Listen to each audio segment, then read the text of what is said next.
अस्सलाम वालेकुम नाज़रीन इकराम। कुर्रुश उस्मान से मुतल्लिक नई खबरों और नई आने वाली किस्त के ट्रेलर पर तबसरे के साथ आप लोगों की खिदमत में रोशनी लाइट चैनल हाजिर है। तो नाज़रीन इकराम, तुर्गुत बे के किरदार के बारे में अपनी पिछली वीडियो में मैंने जो अंदाज़ा लगाया था और आप लोगों को जो खबर दी थी, तो वो दोनों चीज़ें दुरुस्त निकली। तो आज की वीडियो में इस मामले को डिस्कस करने के साथ साथ उस्मान बे अब तक जो कामयाब सियासी चालें खेल चुके हैं वो क्या हैं, इस पर बात करेंगे। इसके अलावा नई आने वाली किस्त के ट्रेलर के हिसाब से मलून खातून अस्मा के कत्ल और वालदा सुल्ताना पर कातिलाना हमले के इल्जाम में जो पकड़ी गई हैं, तो अब उससे कैसे बचेंगी। इसके अलावा कुर्रुश उस्मान के दुर्सन फकी की नई शान से वापसी हो गई है और बात करेंगे कुर्रुश उस्मान में नए किरदार की एंट्री के बारे में और ताबे.com क्या है। आप में से काफी लोगों ने वीडियो में इस पर बात करने की रिक्वेस्ट की थी, तो कुछ मालूमात आप लोगों को इस बारे में भी दी जाएंगी। सबसे पहले बात करेंगे तुर्गुत बे के किरदार के बारे में कि उनके बारे में जो मैंने अंदाजा लगाया था वो दुरुस्त निकला और रोजगार अक्साय उर्फ तुर्गुत बे अपनी इंस्टाग्राम स्टोरी के हवाले से इतला दे चुके हैं कि वो कुर्रुश उस्मान को अलविदा कह गए हैं और उन्होंने अपनी इंस्टाग्राम स्टोरी में ये लिखा, मोहब्बत, दोस्ती, सब्र और भरोसा, हर चीज के लिए आपका शुक्रिया। शुक्रिया मेरे प्यारों, हमारे रास्ते दोबारा फिर से मिलेंगे। मेरे लिए एक ऐसा तजर्बा था जिसकी कमी मैं महसूस करूंगा। अलविदा प्रोडक्शन कंपनी, चैनल, डायरेक्टर्स और कैमरामैन, यकीनन मेरी जिंदगी के दोस्त वो खुद को जानते हैं। तो इसलिए नाज़रीन इकराम, अब कंफर्म हो गया है कि तुर्गुत एल्प अगले सीजन में नहीं आएंगे और महमद बोजदैक अगला सीजन तुर्गुत के बगैर ही चलाएंगे। लेकिन अगर इनके अलावा और मजीद तारीखी आल्प आ जाएं, तभी तुर्गुत की कमी पूरी हो सकती है, वरना मद्दाह तो अब गुस्से में आना शुरू हो गए हैं। और मेरे नजदीक तो तुर्गुत और शेख अदब अली के जाने का गम तब खत्म होगा जब वालदा सुल्ताना और उनके बेटे का खात्मा होगा। और नाज़रीन इकराम, पिछली किस्त में उस्मान बे की सियासी सरगर्मियां कोनिया, बुरसा और तबरीज तक पहुंच गई। उस्मान बे ने अपनी जहानत से काम लेकर बुरसा के गवर्नर और नाइमान के इत्तेहाद को नाकाम बना दिया और फौरी तौर पर कदम उठाकर एक बड़ी मुसीबत को रोक लिया। इसके अलावा उस्मान बे ने सुल्तान मसूद के इक़्तिदार की बहाली के लिए कोनर एल्प को मिशन देकर कोनिया सुल्तान मसूद के साथ भेज दिया। इसके अलावा उस्मान बे ने एक और काम ये किया कि मंगोल मुस्लिम हुक्मरान गाजान खान को ये पैगाम भिजवा दिया कि सुल्तान अलाउद्दीन को उतारकर सुल्तान मसूद के हवाले सल्जूकी इक़्तिदार कर दे और बागी नाइमान का खात्मा कर छोड़े।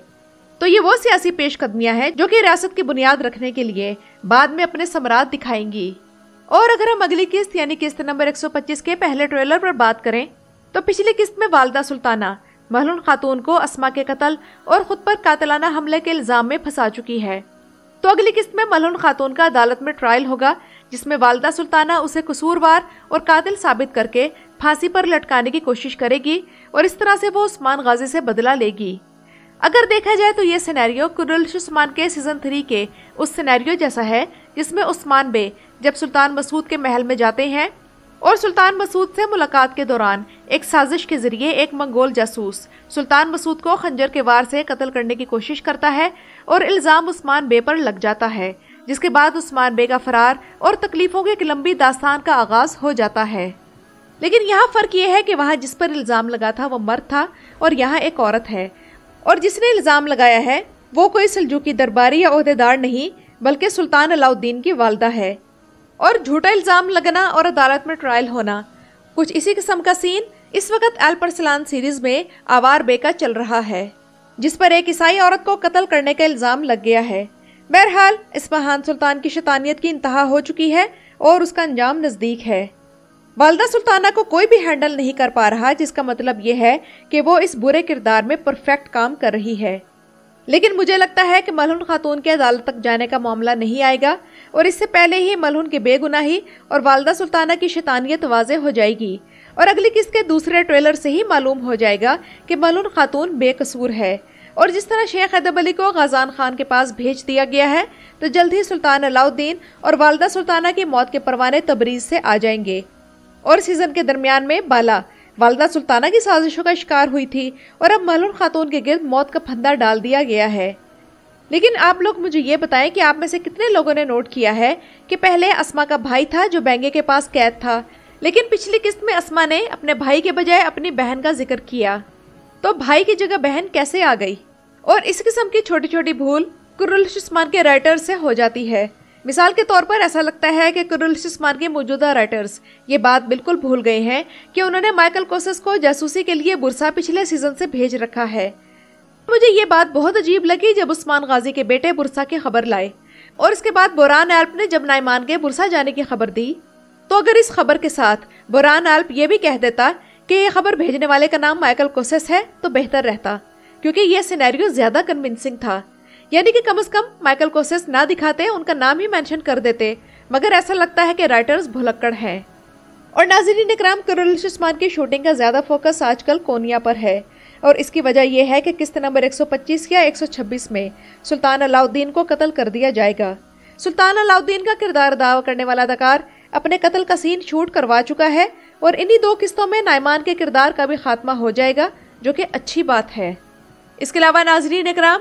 درسن فقی کے کردار کی ایک نئی شان کے ساتھ واپسی ہو چکی ہے۔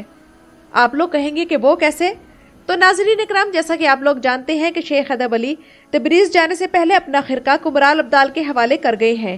جیسا کہ ہمیں اندازہ بھی تھا، اور اس کا مطلب یہ ہے کہ اب اس سیزن میں کم از کم درسن فقی کے آنے کے چانسز نہیں ہیں، اور شیخ ادب علی کی کمی کمرال ابدال پوری کریں گے، جس کے بعد اگلے سیزن میں ہو سکتا ہے کہ وہ نہ ہو، کیونکہ تاریخ کے مطابق تو اب تک کمرال ابدال کے کردار کو ختم ہو جانا چاہیے تھا، اور اس سیزن کے مذہبی سینز شیخ ادب علی، کمرال ابدال اور درسن فقی کے درمیان تقسیم تھے، جس کی وجہ سے درسن فقی کو زیادہ سکرین ٹائم نہ مل سکا،